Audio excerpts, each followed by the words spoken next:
I love travel that connects you to history, culture, and the landscape in ways a postcard never can, you know. China is one of those places that stretches the imagination, an immense land of ancient capitals, dramatic natural scenery, and modern skylines humming with life. In the next 10 minutes, I'll take you on a brisk but thoughtful tour of 10 must-see spots across this vast country, the highlights that help you understand China's past and present. My aim is practical, to give you a clear picture of why each place matters, what to look for. Beijing feels like a living tapestry of imperial China layered over a bustling modern capital. I always start in Tiananmen Square and walk straight into the Forbidden City, the compact, meticulous heart of 17 centuries of imperial rule. The scale and symmetry of those palace courtyards teach you about Chinese ideas of order and ceremony. Wander slowly and let each gate and painted beam tell you a little more about the dynasties who shaped East Asia. Bring context, a map, a short audio guide, and patience for crowds. But don't rush the Hall of Supreme Harmony, where emperors once performed rituals that governed an empire. A day in Beijing should include a contrast: the imperial calm of the palace and the monumental sweep of the Great Wall. The wall is less a single structure than a long silhouette of human determination stitched across ridgelines, and different sections offer very different experiences. For a more restorative visit, I favor Mutianyu or Jinshanling. They're scenic, historically rich, and less relentlessly crowded than Badaling. Shanghai is China's performance piece, a city that stages modernity with theater and confidence. The Bund, with its line of colonial-era buildings, faces Pudong's futuristic skyscrapers across the Huangpu River in a visual dialogue of past and present. Walk the Bund at dusk.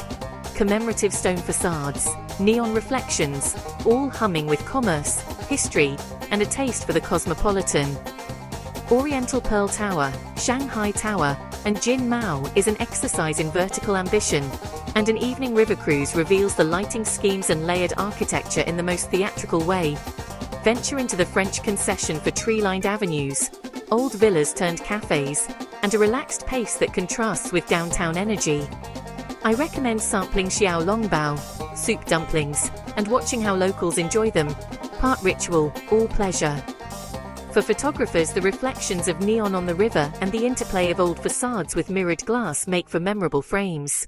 Xi'an was once the eastern terminus of the Silk Road and China's imperial anchor. The city carries a quiet weight of history. The Terracotta Army, buried with the first emperor Qin Shi Huang, is Xi'an's signature, an archaeological panorama that rewrites how we imagine ancient China. Standing before rows of life-sized warriors, horses, chariots, you feel the uncanny intimacy of a civilization's funerary imagination and its extraordinary artistry. The museum complex arranges the pits as if a vast army is frozen in time. Each clay soldier has unique facial features. Beyond the pits, the city wall encircling Xi'an is one of the most intact fortifications. Bike or walk a portion for sweeping views of old and new Xi'an. Xi'an's Muslim Quarter is another must. Narrow streets, aromatic spice stalls, a lively food culture revealing Silk Road influences. Big Wild Goose Pagoda and neighborhood temples add layers of faith and continuous habitation. Plan your visit to the Terracotta Army early. Audio guides help. Hire a local guide if you want deeper archaeological context. Spend an afternoon cycling the city wall and evening sampling street foods under red lanterns. It's travel that balances the monumental with the everyday. Guilin and the Li River belong in the collection of landscapes that define a country's visual identity.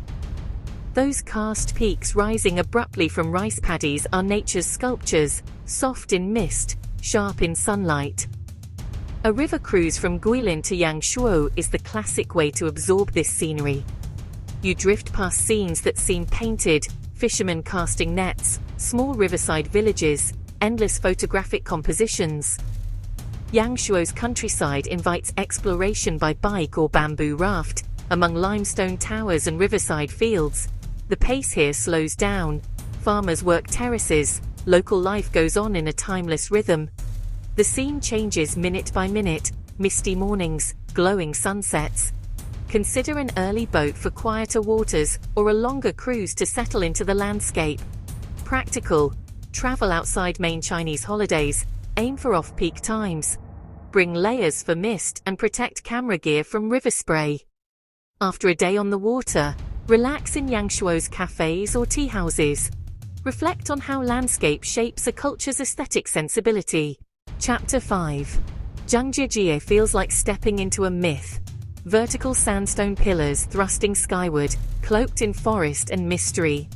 These towering pillars were the inspiration for the floating mountains in the film Avatar, alien and profoundly natural. Hiking here is a study in vertical geology. Ropes, ladders, boardwalks lead you into a landscape carved by imagination. Trails vary from easy boardwalks to climbs that reward you with isolated viewpoints and panoramic distances. The park's glass bridge, suspended over a deep canyon, is a modern thrill and a vertiginous way to appreciate depth. Early mornings offer enveloping mist that makes the pillars appear to float between clouds.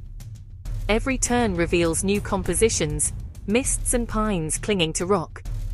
Bring a telephoto and a wide angle. Light shifts fast. Access can mean trains and buses. Cable cars save energy for the best overlooks. Respect trails and conservation rules. This landscape endures through careful stewardship. After a long day of climbing, a quiet evening in a nearby village brings the day's grandeur back to a human scale. Chapter 6. Chengdu is the kind of city you want to move through at a relaxed, unhurried pace. That relaxed temperament is a big part of its charm. The Chengdu research base of giant panda breeding provides an unforgettable look at pandas. Arrive early to see the pandas active during feeding time. Watching cubs tumble is a joy and a reminder of conservation. Beyond pandas, Chengdu's tea houses and slow cafe culture show a city that values leisure and social life. The contrast with the city's culinary firepower is delightful. In Chengdu, a meal can be both social event and sensory adventure. Sichuan cuisine is celebrated for bold flavors and numbing spice from Sichuan peppercorns. Try hot pot with meats, vegetables, and dipping sauces. Communal, warming, theatrical. Street stalls and family-run spots serve mapo tofu, dan dan noodles, and small snacks, ancient and innovative. Practical advice: book panda visits early and pair them with slow afternoons in tea houses and evenings sampling local dishes. Keep an open palate and ask locals what they recommend. Food is a conversation here. Chengdu is a place to slow your pace and let pleasure-filled routines teach you about a different way of living, you know. Chapter 7. West Lake in Hangzhou is a lesson in how landscape poetry, urban life can mingle into a cultural emblem. For centuries, poets and painters have celebrated its bridges, pagodas, and willow-draped shores. Walk the causeways, take a boat, and you'll see why West Lake is not just scenery, but an idea, a cultivated harmony of nature and artistry. Classical gardens refine the experience, composed to reveal frame and perfect balance. At dawn, Tai Chi along the shore. At dusk, pagodas glow softly in the water. Hangzhou's tea culture, Longjing terraces, pairs with delicate cuisine and the lake's leisurely ambience. Wander, ride a small boat, climb for a panorama, or lose an hour in a tea house. Chapter 8. Huangshan, Yellow Mountain, is one of China's classic landscapes, celebrated in ink paintings for centuries. Dramatic granite peaks, contorted pine trees, sea of clouds mornings. Hikers and photographers come for sunrise and sunset vistas, where the mountain floats above a luminous ocean of fog. Trails range from well-built steps to steep ladders. Cable cars make peaks accessible, but walk some ridgelines to feel Huangshan. Find a lonely pine to sit beneath. Expect quickly changing weather. Fog one moment, clear light the next. Bring layers. Photographers, patience in the cold yields unique light and atmosphere. Combine Huangshan with ancient villages like Hongkun and Sidi. Bring layers, comfortable boots, and be ready for steep steps. The mountain teaches you to move at the pace of the landscape. It repays the effort with views that feel earned and timeless, you know. Chapter 9. Lhasa is a spiritual high point, literally and figuratively, where Tibetan culture, expect tips on timing, what not to miss, and a few quick insights into local life that bring these sites to life. Whether you're planning a first trip or returning to deepen your knowledge, these stops form an essential backbone for any China itinerary. I'll speak plainly, and from the road, what moved me, what I learned, and what I'd recommend to friends. Picture yourself wandering palace courtyards, drifting past limestone casts, standing under sandstone pillars and sipping tea in ancient gardens. Let's begin this journey, compact, rich and practical, so you can turn these highlights into memories of your own. Ready to go? Subscribe for more interesting travel tips and full guides. Start sketching your route today.